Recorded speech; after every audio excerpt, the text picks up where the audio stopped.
जय हिंद साथियों, स्वागत है आपका सेल्फ स्टडी क्लासेस ऐप में और दोस्तों self study classes YouTube channel में। ठीक है, अगर आपने अभी तक सेल्फ स्टडी क्लासेस का ऐप डाउनलोड नहीं किया दोस्तों, तो आप प्ले स्टोर में सर्च कर लें सेल्फ स्टडी क्लासेस। यहां पर हिंदी साहित्य का बहुत अच्छा और दोस्तों ट्रिकी कोर्स, विस्तृत अध्ययन वाला कोर्स है ना, लॉन्च किया गया। इस कोर्स में आप एडमिशन लेकर के आपकी तैयारी हिंदी साहित्य की बहुत अच्छी कर सकते हैं। ठीक है, तो जरूर ऐप को डाउनलोड कर लें। आज का जो आपका पहला डाउट है दोस्तों वो ये है, स्वच्छंदतावाद शब्द का सबसे पहले प्रयोग किसने किया था।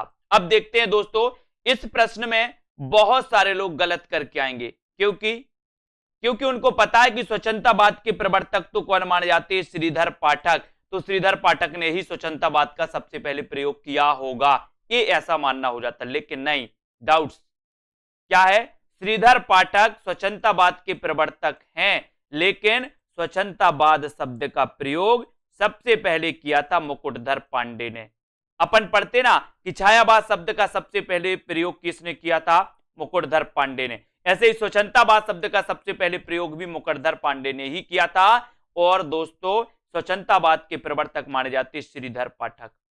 इनको आपको याद रख लेना है दोस्तों। ठीक है, इन्हें आपको पता है प्रकृति का उपासक कभी भी कहा जाता है, किसे, श्रीधर पाठक को। एक क्वेश्चन आता है, प्रकृति का सुकुमार कवि किसे कहा जाता है, प्रकृति का चितेरा कवि कैसे कहा जाता है। लोग लगा देते आंखें बंद करके पंत, लेकिन एक क्वेश्चन आता है कि प्रकृति का उपासक कवि किसे कहा जाता है, तब दोस्तों फिर भी लगा देते पंत।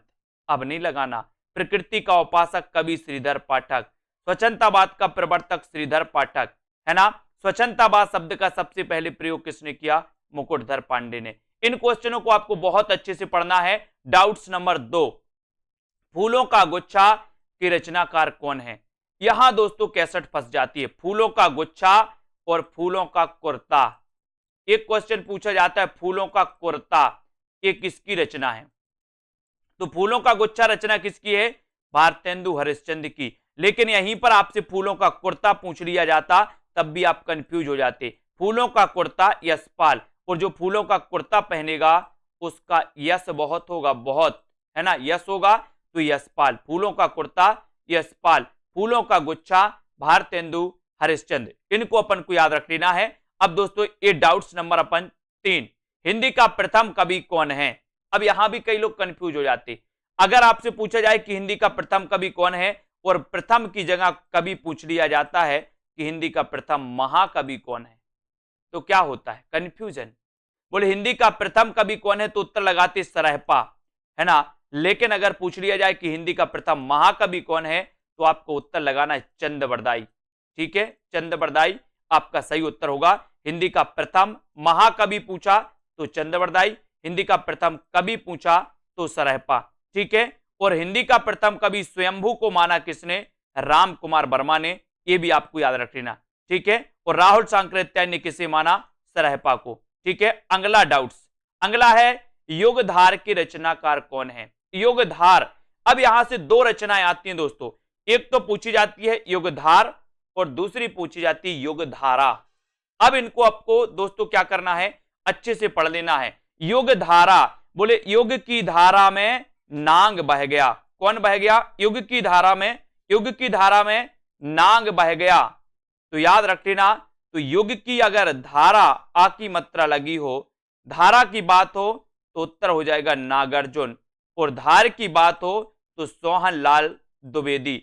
युगधार, युगधार के लेखक कौन है, सोहनलाल द्विवेदी। युगधारा के लेखक कौन है, नागार्जुन।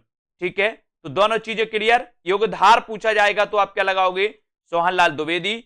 युगधारा पूछा जाएगा तो आप क्या लगाओगे, नागार्जुन। इनका वास्तविक नाम क्या था पता है, वैद्यनाथ।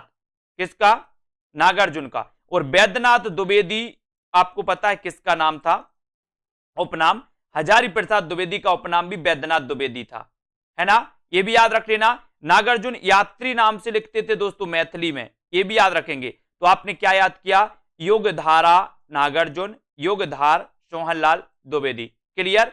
अगला डाउट्स, अगला डाउट से समय देवता के रचनाकार कौन है।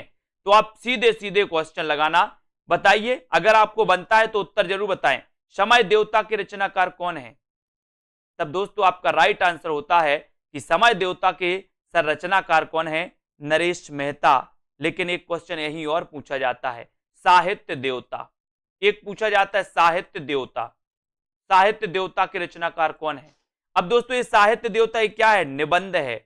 और ये निबंध किसका है? मैंने आपको कई बार बताया कि साहित्य देवता को माखन खवाना है, और समय देवता है इसलिए लोग नरेश बन जाते हैं। बोले वो नरेश बन गया, बोले समय देवता है ना। तो समय देवता ये लंबी कविता है दोस्तों, किसकी? नरेश मेहता की।